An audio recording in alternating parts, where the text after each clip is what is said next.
내 모든 사정은 두기고가 여러분에게 알려드릴 것입니다. 그는 주님 안에서 사랑하는 형제요, 신실한 일꾼이요, 함께 종된 사람입니다.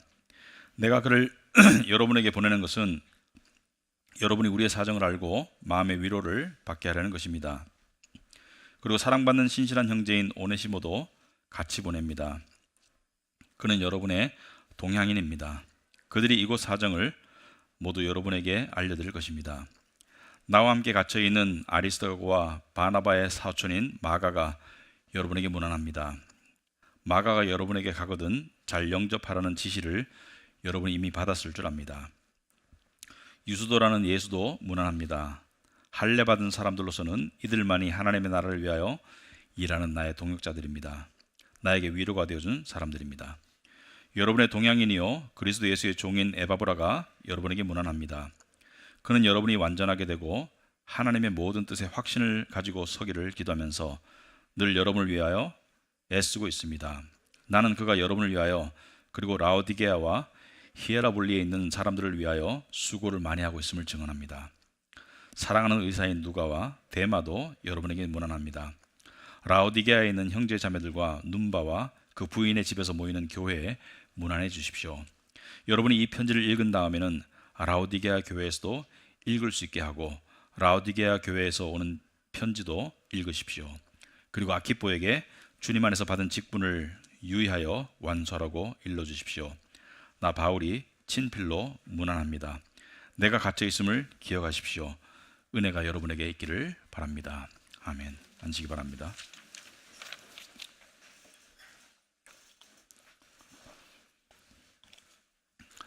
우리 기도하도록 하겠습니다. 하나님, 저희들 다시 주일을 맞아서 하나님의 우리 지체들이 모인 그리스도의 몸된 교회가 모이는 이곳에 와서 예배를 드리고 또 하나님의 말씀을 듣습니다.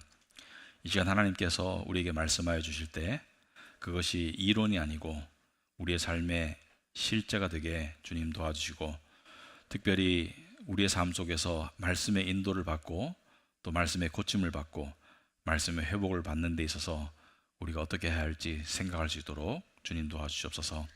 예수님 이름으로 기도합나이다. 아멘. 우리 오늘 골로새서 마지막 책인데 우리 교회가 전통적으로는 한 책을 마치고 다음 책으로 가기 전에 다음 설교 시리즈는 무슨 책으로 하겠습니다. 그래서 구약과 신약을 왔다 갔다 하는 순서로 이렇게 많이 했었는데요. 오늘은 광고가 안 나간 이유가 저도 이제 이렇게 한번 해보고 싶어요. 한 설교 시리즈가 끝나면 막간에 산발적인 주제를 가지고 몇 편 하고 그 다음 책으로 넘어가고 그런 식으로 한번 해보고 싶어서 다음 책을 뭘 할지는 그 설교가 끝나고 난 다음에 말씀드리도록 하겠습니다. 오늘 설교 제목은 관계라는 것과 기억이라는 것, 이 두 가지를 우리가 생각하면서 바라봤으면 좋겠습니다. 관계와 기억. 제가 얼마 전에도 말씀을 드렸지만 그 미국의 어떤 사회학자가 조사한 바에 의하면 인간의 삶의 만족도 또 행복을 결정하는 가장 커다란 요인은 사람들이 생각한 것과 달리 돈도 아니고 성공도 아니더라. 심지어 건강도 아니래요. 인간의 삶의 만족도와 행복을 결정하는 가장 커다란 요인은 바로 관계더라. 이렇게 관계가 중요하더라. 근데 이 관계라는 측면에서 바라보면 우리의 구원도 우리의 복음도 설명할 수가 있겠죠. 그러니까 복음은 거룩하신 하나님께 죄를 짓고 관계가 완전히 단절된 죄인이 하나님과의 관계가 회복되는 게 복음이죠. 그래서 막힌 담이 무너지고 하나님과 우리가 관계가 회복되는 게 복음이고 그 회복을 위해서 하나님께서 우리에게 엄청난 은혜를 베푸셨다. 이게 구원이겠죠. 그래서 관계를 통해서 설명할 수 있고요. 또 이 영생의 근본적인 의미도 여러분들이 성경 말씀을 잘 보시면은 영원히 사는 게 아니라 관계라는 측면에서 설명하고 있습니다. 예수님께서 요한복음 17장에서 영생은 곧 유일하신 참 하나님과 그의 보내신 자 예수 그리스도를 아는 것이라고 설명하고 있습니다. 그래서 안다는 것은 깊은 관계를 의미하죠. 그래서 영생 또한 하나님을 아는 것이고 그리스도를 아는 것이고 우리가 영생을 누린다고 하는 것은 하나님을 아는 것이 되겠죠. 그죠? 그래서 이 관계의 중요성에 대해서 너무 많이 이야기하고 있습니다. 오늘 본문에 등장하는 여러 인물이 있는데 다 다 다루려면 시간이 부족해요. 그래서 하이라이트만 할 텐데, 이 여러 인물들은 직접적으로는 사도 바울과 관계를 맺은 사람들입니다. 사도 바울과는 직접적인 관계에 있는 사람들이고, 골로새 교인들과는 직접적이라기보다는 대부분의 사람들이 간접적으로 관계를 맺고 있는 사람들이에요. 그러니까 하나님의 나라 안에서 한 그리스도인이라는 것은 맞지만 관계를 맺고 있는 정도는 조금씩 다른데, 이 모든 사람들이 관계를 맺고 있는 사람들이고, 사도 바울이 골로새 교인들에게 이 사람들을 기억하라고 부탁하고 있는 그런 내용으로 골로새서는 마치고 있습니다. 그래서 이 관계가 되게 소중한 것이다. 신앙의 성숙은 또한 인간성의 회복은, 그러니까 인간성의 회복이 신앙의 성숙과 좀 연결되어 있는데요, 이 두 가지는 관계 회복과 밀접한 관계가 있습니다. 관계가 그만큼 소중한 거예요. 그래서 신앙으로 성숙해 가는 사람은, 인간성을 회복해 가는 사람은 관계를 소중히 여기는 사람들이죠 되겠습니다. 오늘날 관계가 많이 단절돼 있죠. 오늘날 고립되고 단절되고, 사람은 인구는 늘어나는데 관계는 단절되는 이상한 현상을 오늘날 겪고 있고, 많은 사람들이 혼자 밥 먹어요, 뭐 혼자 지내요, 그냥 SNS에서 그냥 시간 많이 보내고, 이렇게 사람들이 관계가 많이 단절되어 있어요. 그러다 보니까 우울증도 늘고, 또 삶의 재미도 없고, 무미건조하고, 많은 사람들이 생각합니다. 내가 돈이 없어서 삶이 힘든가 봐, 내가 원하는 걸 못 이루어서 삶이 무미건조한가 봐. 아니에요. 사실은 자세히 살펴보면 관계가 풍성한 사람은 세상적으로 좀 덜 가져도 그 삶의 의미와 만족도가 훨씬 높습니다. 관계 그만큼 중요해요. 그래서 오늘 인물들을 하나하나 살펴보도록 하겠습니다. 자, 먼저 7절에 내 모든 사정은, 사도 바울은 자기의 모든 사정을 두기고가 여러분에게 알려드릴 것입니다. 사도 바울은 지금 로마에 있습니다. 골로새는 많이 떨어져 있고요. 오늘날처럼 무슨 전화나 이메일이 있는 시대가 아니기 때문에, 여러분, 사도 바울이 지금 어떤 형편과 처지에 있는가는 골로새 교인들을 포함한 그 당시 지구상에 존재했던, 유럽과 소아시아에 존재했던 수많은 교인들의 초미의 관심사였을 것입니다. 왜냐하면 자기들의 영적 지도자가 지금 로마의 감옥에 갇혔어요. 자기들은 소수이고, 그리고 소외된 집단이고, 그리고 핍박받고, 그리고 학대받고 냉대받는 그런 처지인데, 믿음 하나만으로만 연결된 그런 사이인데, 자기들의 영적 지도자 중에 가장 영향력이 큰 사도 바울이 지금 로마의 감옥에 갇혀 있기 때문에, 사도 바울의 안위가, 또 사도 바울이 어떻게 지내는지 그것이 궁금할 뿐만이 아니라 사도 바울 때문에 낙심될 수도 있습니다. 자기들의 지도자가 지금 감옥에 갇혔어요. 그래서 우리의 모임이 더 이상 힘을 받지 못하고 좌절되는 것은 아닌가, 그러한 두려움을 느낄 수도 있었을 것입니다. 그래서 두기고가 여러분에게 알려드릴 것이라는 것은, 두기고가 골로새서의 우편 배달부 역할을 했습니다. 골로새서를 두기고가 직접 가지고 골로새 교회로 갔고요. 그리고 거기 가서 여러분에게 내 모든 사정을 알려줄 것입니다 라고 사도 바울은 이야기하고 있습니다. 그런데 두기고를 소개할 때 사도 바울은 그는 주님 안에서 사랑하는 형제요, 신실한 일꾼이요, 함께 종된 사람입니다, 이렇게 소개하고 있습니다. 주님 안에서 사랑하는 형제고 신실한 일꾼이고 함께 종된 사람이다. 여러분, 사람은 누군가를 소개할 때 또는 누군가를 기억할 때 주로 세 가지를 기억한다고 합니다. 첫째는 그 사람의 이름, 당연하죠.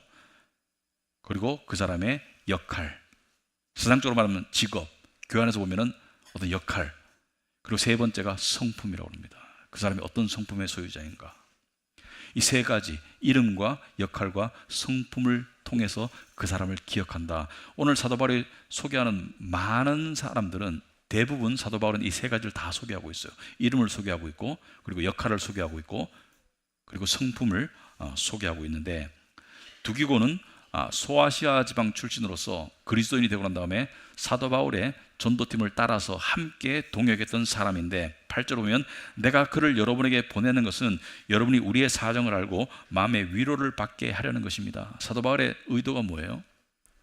두기고가 가서 우리는 건재하다, 비록 감옥에 있지만 나와 함께한 동료들이 여전히 주님을 믿는 믿음 가운데 건재하며 영적으로 살아있으며 이 편지의 내용도 보면 내가 여러분들에게 권면하고 여전히 하나님과 교통하고 있으며 여러분이 영적으로 조금도 위축되지 않았기 때문에 여러분들도 위축되지 마시고 이 힘든 세상 속에서 핍박받고 냉대받는 이 세상 속에서 여러분들도 건재하시기 바랍니다. 복음은 살아있고 능력이 있습니다. 이것을 두기고가 전할 것이고, 그래서 골로새 교인들이 그것을 통해서 위로를 받고 격려를 받을 것을 이야기하고 있죠. 그리고 9절에 보면은 또 다른 인물을 소개하고 있습니다. 그리고 사랑받는 신실한 형제인 오네시모도 함께 보냅니다. 같이 보냅니다. 그는 여러분의 동양인입니다. 여러분이 성경을 보시면은 빌레몬서라는 성경이 있습니다. 이 골로새서가 쓰여졌을 때 빌레몬서가 함께 쓰여졌고 이 두 서신은 같이 배달된 걸로 그렇게 추정이 됩니다. 왜냐하면 빌레몬은 골로새에 있는 유력한 집안의 사람이었어요. 그러니까 골로새의 귀족이면서 믿음을 가졌기 때문에 교회 안에서 상당한 영향력을 행사했던 사람이고, 나중에 나온 아키포라는 사람은 골로새의 아들로 추정이 돼요. 빌레몬의 아들로 추정이 돼요. 근데 빌레몬이라는 사람의 집에 오네시모라는 노예가 있었습니다. 근데 빌레몬서를 보면 이 노예인 오네시모가 도망을 갔죠. 주인에게 피해를 입히고 도망을 갔다는 것은 무엇을 훔쳤든지 어떤 피해를 입히고 난 다음에 그것이 두려워서 하여튼 어쨌든 도망을 갔어요. 도망을 가가지고 주인을 통해서 또는 골로새 교인들을 통해서 들었던, 당시에 오네시모는 믿는 사람이 아니었습니다. 바울이라는 사람을 찾아가가지고 바울로부터 복음을 전해 듣고 그리고 회심하고 그리스도인이 되고 그리고 바울과 함께 동역했던 사람이 오네시모인데, 오네시모를 돌려보낸다는 것은 상당한 모험이었습니다. 리스크가 있는 거예요. 왜냐하면 당시에 도망간 노예는 최소한 태형이나 절단형이었습니다. 다리를 분지르든지 몹시 때려가지고 거의 반신불구를 만들든지 아니면 주인이 죽여도 법적으로 아무런 문제가 안 됐어요. 도망간 노예는 매우 로마법에 의하면 매우 엄하게 다스렸습니다. 그러므로 오네시모 입장에서 돌아간다는 것은 엄청난 두려움이에요. 왜? 자기 앞에 어떤 일이 벌어질지 몰라요. 그래서 사도 바울은 그것을 방지하기 위해서 빌레몬서를 따로 써서 골로새서 함께 보냈던 것 같아요. 그런데 여기 소개할 때 사랑받는 신실한 형제인 오네시모라고 표현하는 것을 봤을 때 오네시모를 사도 바울은 골로새 교인들에게 그는 여러분의 동향인입니다. 여러분의 고향 사람으로서 더 이상 도망간 노예가 아니라 여러분과 함께 형제된 자라는 것을 일깨워주고 있습니다. 관계의 재설정을 해주는 거예요. 지금 위험한 관계에 빠진 오네시모와 골로새, 특히 빌레몬의 관계를 재설정해 주는 거예요. 복음을 통해서 그들이 이곳 사정을 모두 여러분에게 알려드릴 것입니다. 두기고와 오네시모가 여러분에게 알려줄 것입니다. 그래서 빌레몬서를 보면 사도 바울이 나이 많은 나 바울은 빌레몬에게 간청하죠. 오네시모를 용서해 주라고. 그가 빚진 것이 있으면 내가 다 갚아줄 것이니까 용서해 달라고. 그런데 빌레몬은 전에 내려오는 구전에 의하면 오네시모를 용서했을 뿐만이 아니라 오네시모를 자유인으로 만들어줬습니다. 그래서 구전에 의하면 오네시모는 주교까지 올라갔다고 그래요. 교회에 아주 큰 일꾼이 되었다고 합니다. 자, 당시에 이 보면은 여러분들이 보시면 사도 바울은 세상적으로는 로마 시민권자였습니다. 로마 시민권자는 로마 제국의 몇 퍼센트 안 되었고요. 상당한 신분과 상당한 특권을 누렸던 로마 시민권자였고, 그리고 유대인 중에 유대인이고 바리새인 중에 바리새인이고 유대인 중에서도 추앙받는 사람이고, 그런데 오네시모는 도망간 노예고 빌레몬은 아주 집안이 유력한 집안이고 골로새에서, 그리고 나중에 등장하지만 누가는 의사고, 이러한 사회적으로 또는 인종적으로 민족적으로 서로 어떻게 보면 세상 속에서는 어울릴 수 없는 사람들이, 세상 속에서는 관계를 맺기가 거의 불가능한 사람들이 그리스도 안에서 형제로 관계를 맺어가고 있어요. 이게 복음의 능력입니다. 세상에서는 사실은 사도 바울과 오네시모가 함께할 이유가 없죠. 로마 시민권자와 도망간 노예는 함께할 이유가 없죠. 그러나 함께 형제가 되었다고 이야기하고 있는 거예요. 그리고 심지어 사도 바울은 빌레몬에게 나의 아들이라고 소개합니다. 나의 아들이다. 내가 낳은 아들이다. 그래서 복음은 사회적 신분, 사회적 어떤 계층, 민족적, 인종적 어떤 그런 장벽을 넘어서서 많은 사람들을 엮어줬습니다. 오늘 이 안에도 보시면은 우리가 하나님을 믿는 사람이 아니라면 세상 속에서 엮어질 이유가 없는 사람도 많을 거예요. 그러나 우리가 하나님 안에서 함께 이렇게 만난 게 된 것이죠. 10절에 보시면은 나와 함께 갇혀있는 아리스다가와 바나바의 사촌인 마가가 여러분에게 문안합니다. 여기서 마가는 마가복음을 쓴 마가입니다. 마가는 예수님의 직접 제자는 아니에요. 그런데 마가는 베드로 사도를 따라다니면서 베드로 사도가 들었던 예수님의 말씀, 가르침, 베드로 사도가 보고 겪었던 예수님의 역사와 예수님의 삶을 자세히 전해 듣고 그리고 마가복음으로 기록했다고 그렇게 전해져 내려오고 있습니다. 그리고 마가복음이 먼저 기록되어서 그 뒤에 누가복음, 요한복음이 기록되었다. 이렇게 주로 학자들은 정리를 하고 있습니다. 그 마가예요.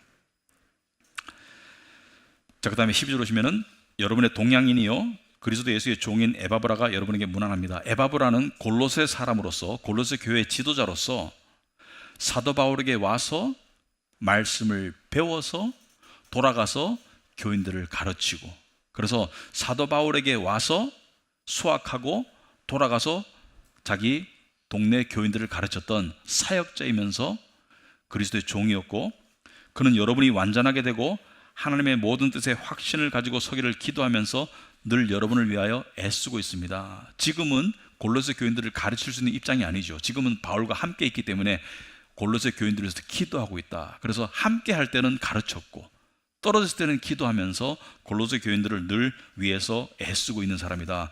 여기서 에바브라는 이름과 그 역할을 통한 성품을 엿볼 수 있죠. 사랑이 많고 신실한 그의 성품을 엿볼 수가 있겠죠. 그리고 14절에 사랑하는 의사인 누가와 데마도 여러분에게 문안합니다. 누가는 의사로서 예수님의 직접 제자는 아니지만 바울이나 다른 제자들을 따라다니면서 그들에게 들었던, 마가와 비슷하게 그들에게 들었던 예수님의 말씀과 가르침, 예수님의 삶과 역사를 누가복음으로 기록했고 그리고 사도행전으로 기록했던 그 의사 누가입니다. 근데 한 가지 안타까운 인물이 있어요. 데마입니다. 데마는 지금은 사도 바울과 함께 동역하고 있지만 데마는 디모데후서에 보면 이거보다 골로새서보다 나중에 쓰여진 디모데후서에 보면 데마가 또 등장해요. 어떻게 등장합니까? 디모데후서 4장 10절 보시면은 데마는 이 세상을 사랑해서 나를 버리고 떠났다. 데마는 이 세상을 사랑해서 나를 버리고 떠났다. 데마가 구원을 못 받은 상태에서 사도 바울과 이렇게 동행하다가 떠났는 건지, 아니면 구원은 받았는데 중간에 일시적으로 또는 장기적으로 떠났는지 그건 알 길이 없습니다. 하지만 떠났다는 사실은 분명해요. 데마는 진리와 은혜의 공동체를 떠났어요.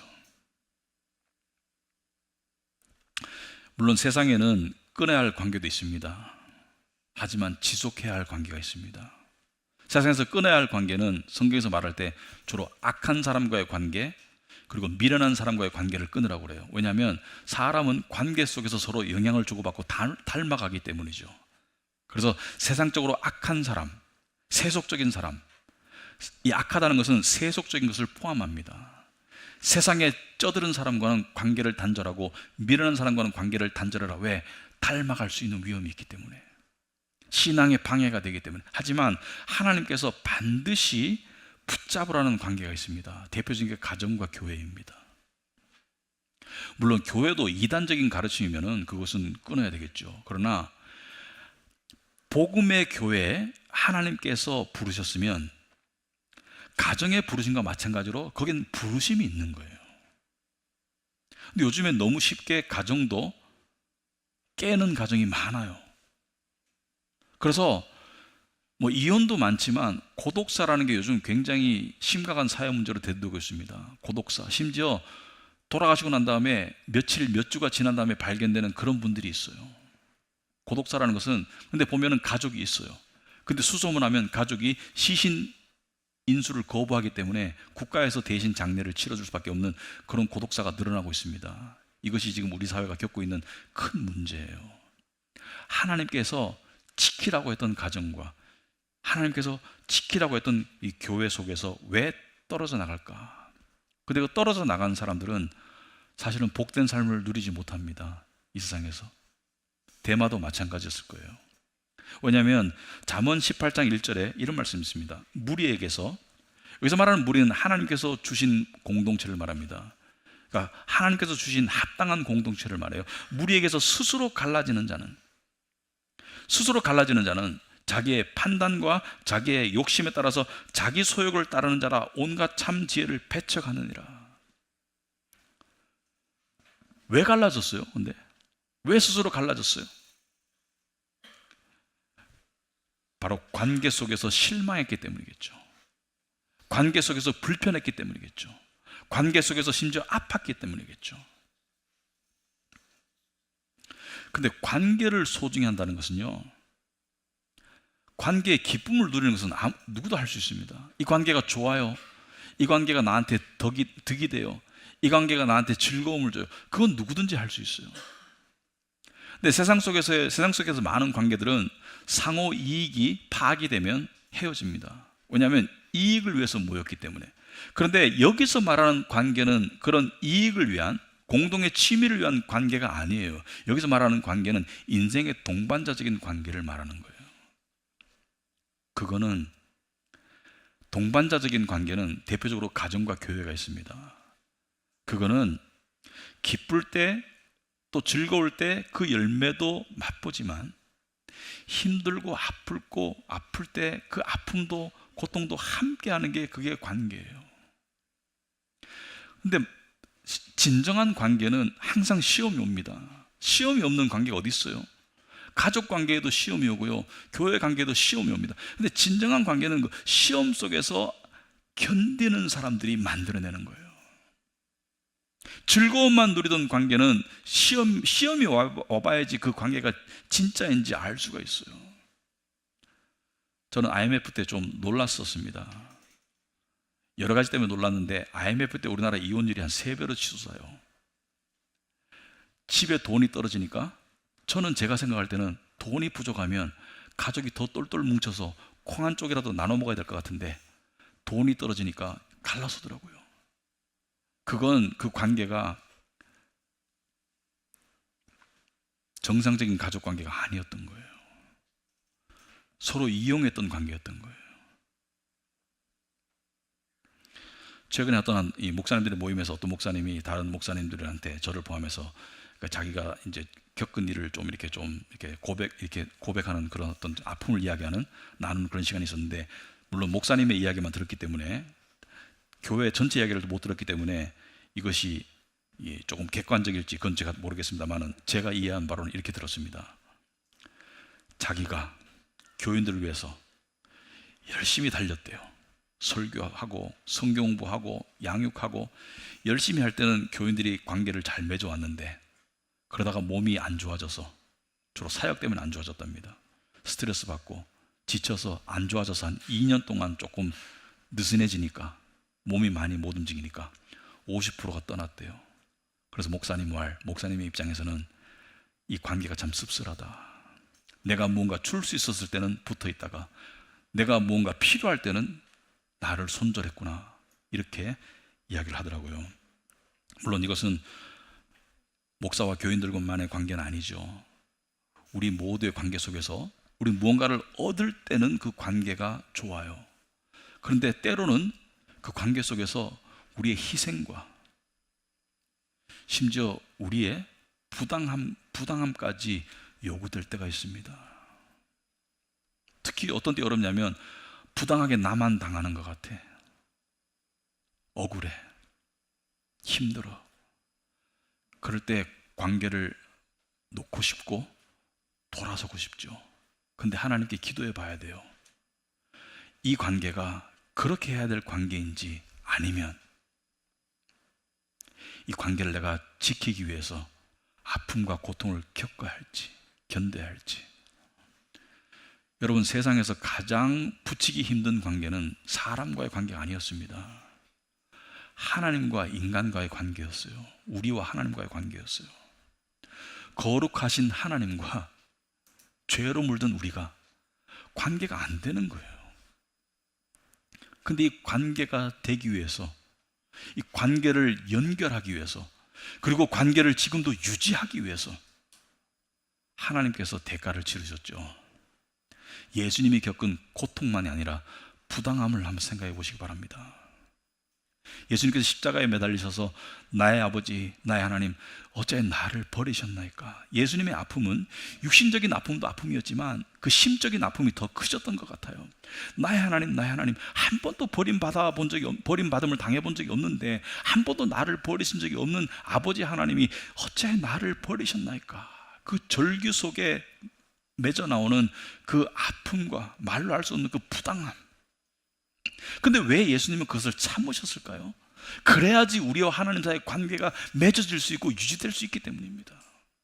누군가는 죽어야 돼요. 때로는 우리의 관계가 유지되기 위해서, 우리의 관계가 보존되기 위해서 누군가는 아파야 돼요.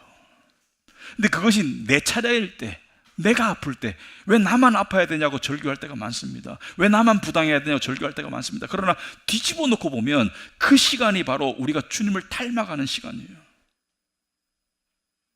그때 우리가 십자가를 바라보고 나를 하나님과 붙여주시기 위해서 그 부당함과 그 고통을 겪으셨던 주님을 바라보면서 내가 주님을 닮아갈 수 있는 기회가 바로 관계 속에서 내가 부당하고 내가 아플 때예요. 만약에 우리가 불편하고 힘든 관계를 다 차단하고 거부하면서 살았다고 생각해 봅시다. 마지막에 내가 죽었을 때, 내가 죽어갈 때 내 주변에는 거래관계의 사람 말고는 없을 겁니다. 진정한 친구는 남지 않을 겁니다.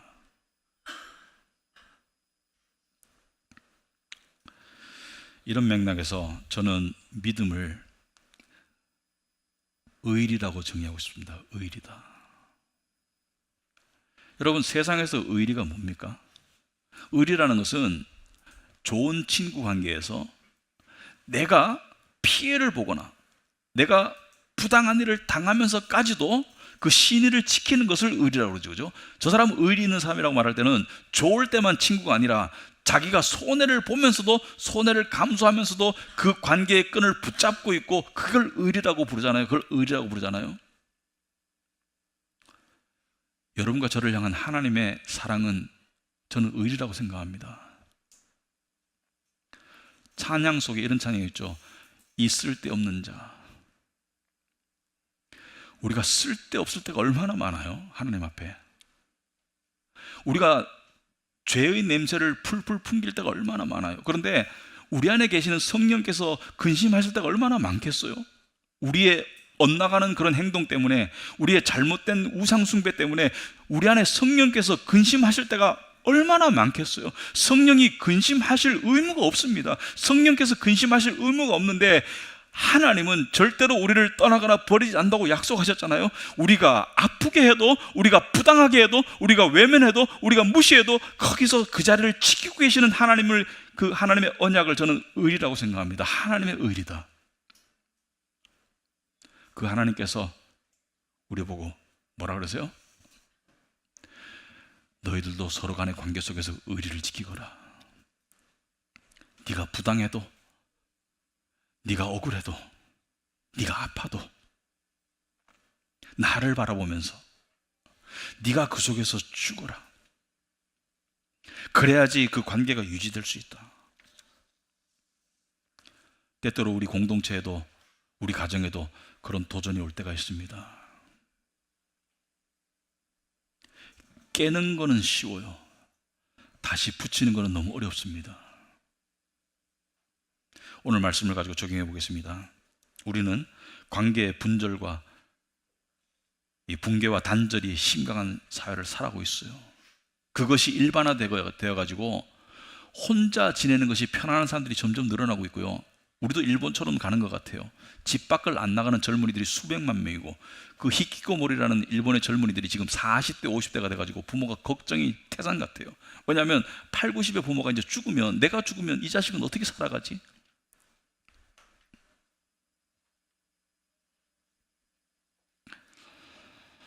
세 가지를 이야기하고 싶습니다. 첫째는 의미 있는 관계를 맺으십시오. 그런데 이것은 꼭 능동성을 요구하는 게 아니에요. 대부분의 의미 있는 관계는 이미 주어져 있습니다. 여러분, 가족 관계 이미 주어졌잖아요. 교회 공동체 관계 이미 주어졌어요. 이쪽에서 의미 있게 맺어가라는 것은 무엇이죠? 이쪽에서 함께 울고 함께 우는, 함께 웃고 함께 우는 그런 관계로 나아가야 합니다. 서로 삶을 나누고 대화하고. 어디까지? 내가 외로울 때 그냥 전화해도 언제든지 편하게 받아줄 수 있는 사람이 있어야 돼요. 세상에도 그런 말이 있거든요. 진정한 친구 3명 있으면 인생에 성공했다. 사실은 2명만 있어도 복받은 인생이고요, 1명만 있어도 대단한 거예요. 요즘 시대에 그런 사람이 없어요. 그래서 다 뭐예요? 혼자 우울증을 끙끙 앓고 있고, 서양에서는 카운셀러 찾아가죠. 카운셀러가 필요해요, 때로는. 그러나 카운셀러만 찾아가는 것은 곤란해요. 친구가 있어야 돼요. 여러분 한번 생각해 보시기 바랍니다. 여러분은 누군가에게 그 사람이 외로울 때, 힘들 때 연락하는 사람이 있어요? 누군가가 여러분에게? 그거 복된 거예요. 나는 네가 필요해. 그런 사람이 되어줘야 되고, 그런 사람이 여러분 주변에 있는 것이 복된 인생입니다. 그것이 교회 관계에서 이루어지면 더할 나위 없겠죠. 우리는 불편하지 않은 적당한 스페이스를 원해요. 특별히 도시의 삶 속에서는. 그래서 더 이상 다가오지 마라는 스페이스가 있습니다. 더 이상 다가오면 불편해지는, 인간성을 상실하고 있는 겁니다. 사실은 사람은 관계가 가까워지면서 인간성을 회복하고 신앙이 성숙해지는 거예요. 근데 관계가 가까우면 불편함이 발생합니다. 왜? 내 약점도 드러나고 상대의 약점도 보여요. 그래서 거기서 단절하면 성화가 안 됩니다. 소위 하나됨의 복을 못 누려요. 2번째, 관계 속에서 자신의 역할을 찾으시라. 오늘 소개한 사람들은 대부분 역할이 있습니다. 여기서 말하는 역할은, 교회를 예를 들면 공식적인 역할도 있겠죠. 뭐 성가대를 섬겨요, 주일학교를 섬겨요, 직분자예요. 하지만 비공식적인 역할도 얼마든지 많아요. 저 사람은 음식을 만들어서 사람에게 대접하는 그런 역할을 주로 한 사람이다. 우리 누군가를 기억할 때 그 사람의 역할이 생각이 나요. 저 사람은 예배 일찍 와서 기도하는 모습을 통해서 무언의 영향을 많이 끼쳤지. 저 사람이 기도하는 모습은 참 아름다웠어. 저 사람은 힘든 지체들을 만나서 이런저런 모양으로 이야기 들어주고 밥 사주고 그랬던 역할을 많이 했지. 저 사람은 겉으로는 좀 차가워 보였는데 알고 보니까 속마음은 따뜻한 사람이었어. 이런저런 역할로 우리는 사람들을 기억하거든요. 여러분은 어떻게 기억되기를 원하세요? 하나님께서는 우리 각자에게 주신 달란트가 있습니다. 1개 이상의 달란트가 있다고 성경에 나와 있어요. 근데 많은 사람들이 달란트를 숨기고 사는 것 같아요. 자기가 무슨 달란트를 가지고 있는지도 모르는 것 같아요. 왜? 사용을 잘 안 하기 때문에. 여러분은 어떤 달란트를 가지고 있나? 이 사람 만나면 좀 힘이 나고 사랑받는 것 같고, 이 사람은 남에게 베풀기를 좋아하고, 무언가 달란트가 있을 거예요.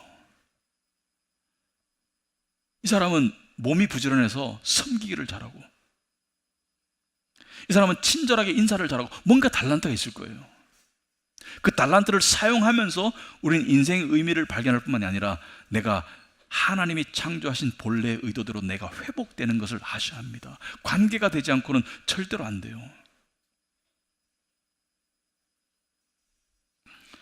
3번째, 아까도 말했지만 관계를 소중히 여기고 지켜나가야 됩니다. 이것은 특히 주어진 관계, 이 속에서 관계를 만들어가고 관계를 지켜나가고, 관계 속에는 금이 가게 되어 있습니다. 죄인들이 모였기 때문에 문제는 발생 안 할 수가 없어요. 문제는 발생해요. 오해가 발생하고 피해가 발생하고 부당함이 발생하고 발생하는데, 그 갈라진 틈에 누군가는 녹아서 들어가야 돼요. 누군가는 예수님의 십자가 지심처럼, 누군가는 부당하지만 힘들지만 왜 내가 이런 생각이 들지만, 누군가는 그 갈라진 그 틈 속으로 들어가서 접착자가 되지 않으면 관계는 깨어지거나 와야 됩니다. 그 누군가가 여러분의 차례가 되었을 때, 가정에서나 교회에서, 그때가 성화의 시간입니다. 가족이 피의 혈연 관계로 맺어지고 결혼의 언약 관계로 맺어졌듯이 교회는 예수 그리스도의 보혈의 피로 맺어진 언약 공동체입니다.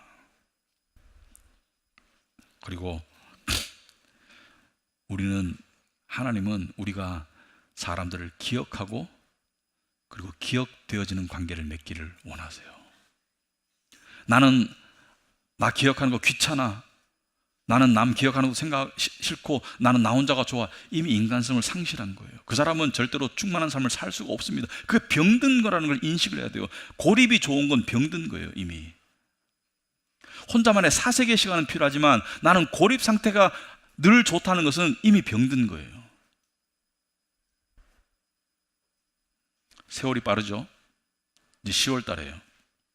여기서 제가 이런 말 하면 여러분들 중에는 아이고 목사님은 나이가 들었으니까 저런 꼰대 같은 말을 한다 이렇게 말씀하시는 분도 있을 거고, 어떤 분들은 제 나이쯤 되거나 더 높으신 분들은 공감하시는 분도 있을 텐데 세월이 빠릅니다. 저 같은 경우는 앞으로 살 날이 지금까지 살아온 날보다 훨씬 적어요. 근데 2024년이 된 지가 얼마 안 된 것 같은데 이제 2달 남짓 되면 2025년, 세월이 빨라요. 그죠? 근데 이거 우리가 앞으로 몇십 개 다 안 남았잖아요. 대부분 몇십 개 안 남았잖아요. 근데 여러분이 인생의 마지막 종착에 갔을 때 우리에게는 어떤 현상이 벌어지냐면 우리들 중에 하나 둘 이상을 떠나게 될 겁니다. 교회 식구들이 하나 둘, 물론 어린 아이들이 자라오고 있겠지만 지금 우리들 중에 일부는 세월이 지나면서 또 나중에는 모두가 하나 둘 떠나게 될 거예요. 그때 떠나면서 우리 무슨 생각을 할까? 여러분, 사람이 나이 들면 나이 든 사람들이 하는 습관 중에 하나가 이것입니다. 과거를 이야기해요. 나이 든 사람들은 과거를 많이 이야기합니다. 그때 누가 뭐 이런 일이, 과거를 많이 이야기해요. 그때 우리는 그 떠나는 사람을 보면서 그 사람의 과거를 기억 속에 저장하게 됩니다. 그리고 또 생각합니다. 다음은 누가 떠날까? 나이 들게 되면 다음은 누구 차례일까? 그리고 그때 아마 천국의 의미가 더 풍성해질 거예요. 지금 젊었을 때는 천국이 그냥 고통이 없는 곳, 그냥 좋은 곳, 낙원, 이런 의미로 다가오시겠지만 정말 나이가 들어오면 천국은 이렇게 바뀐답니다. 먼저 떠난 그리운 사람들을, 내 기억 속에 남아있는 그리운 사람들을 다시 볼 곳, 재회할 곳, 예수님을 만나는 것이 가장 좋을 것이고, 나와 함께 신앙의 여정을 수십 년 같이 했는데 이미 먼저 간 자들을 내가 보게 될 것이 천국이다. 그래서 우리는 기억 속에 살아있을 거예요. 서로의 기억 속에. 이 기억 속에 살아있는다는 것을 하나님은 사랑이라고 보는 것 같습니다. 왜냐하면 예수님께서 오늘 우리가 성찬을 하는데, 성찬하면서 예수님께서 뭐라 하셨냐면, 이 잔은 내 피로 세운 새 언약이다. 너희가 마실 때마다 이것을 행하여 나를 기억하여라. 어떤 번역에는 나를 기념하여라 되어 있는데 Remember me, 나를 기억해다오. 여러분, 이것이 무엇을 의미할까요? 우리가 주님을 기억한다는 게 무엇을 의미할까요? 오늘 아침에 이 목사의 루틴이 있습니다. 사실은 저는 좀 강심장이라고 사람들이 주변에서 이야기하는데 솔직히 약한 구석이 있어요. 토요일 날 밤에 되면 좀 설레요. 좋아서 설레는 게 아니고 약간 긴장돼요. 내일 어떻게 쓰임 받을 수 있을까? 근데 주일 아침 일어나면 저의 루틴이 있겠죠. 일단 말씀을 보고 그 다음에 기도를 하는데, 기도할 때 제가 자주 하는 기도가 있습니다. 그건 뭐냐면 죄를 고백해요. 제 딴에는 이런 생각이 드는 것 같아요. 설교하려면 그래도 깨끗한 양심으로 해야 되는데 죄를 고백하는데요, 어떤 날은 이런 딜레마에 빠져요. 여러분, 설거지하고 있는데 계속 더러운 접시 날라오는 그런 상황 있죠. 설거지 요만큼 쌓여 있어서 20분 하면 하겠는데 하고 있는데 계속 설거지가 더 날라와. 막 구석구석에 있던 그릇이 막 더 와. 그러면 설거지하는 속도보다 그릇이 오는 속도가 더 많을 때가 있는 것 같아요. 그런 느낌 알죠? 좌절감. 제가 오늘 아침에 그걸 느꼈어요. 죄를 고백하는데 심지어 20년 전의 죄도 생각나고 끝이 없는 거예요. 근데 마음이 불편한 거야. 근데 마음이 가볍고 싶고 마음이 홀가분해지고 싶고, 그래서 그렇게 마음을 평강 가운데 설교하고 싶어서 계속 죄를 고백하는데 저한테 음성이 들리더라고요. 너는 왜 네 죄만 기억하니? 나를 기억해라.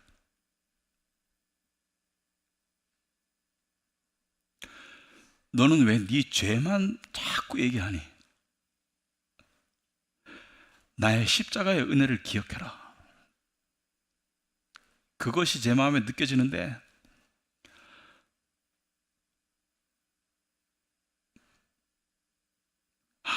주님이 나를 기억하라는 것은 우리에게 은혜가 되는 것이구나.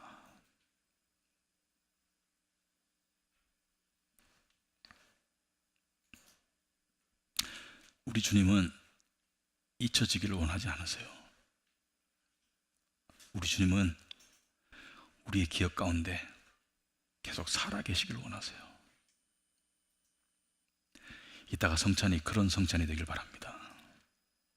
우리 교회가 세월이 흐르면서 서로 관계가 돈독해지고 가정도 마찬가지고, 그리고 관계에 위기가 왔을 때는 그 틈을 메우는 사람들을 통해서 성화가 일어나고, 그리고 나중에 하나둘 이상 떠나게 될 때 정말 애틋한 기억 속에서 떠나보내면서 나중에 천국이 그 그리운 얼굴들을 보는 소망의 장소가 되기를 진심으로 축원합니다. 그런 교회가 되길 바랍니다. 기도하겠습니다. 하나님 아버지, 참으로 감사합니다. 저희들을 사랑해 주는 그 은혜 감사합니다. 우리들에게 주신 많은 관계 감사합니다. 이 관계들을 소중히 여기고 지켜나갈 수 있도록 주님 도와주시옵시고, 우리가 이 소중한 관계들 때문에 서로를 기억하고 서로에게 기억되는 그런 복된 삶을 살다가 이 땅을 떠날 수 있도록 주님 인도하여 주시옵소서. 우리 주 예수님을 기억하길 원합니다. 그분의 은혜를 기억하길 원합니다. 그분의 이름으로 기도합니다. 아멘.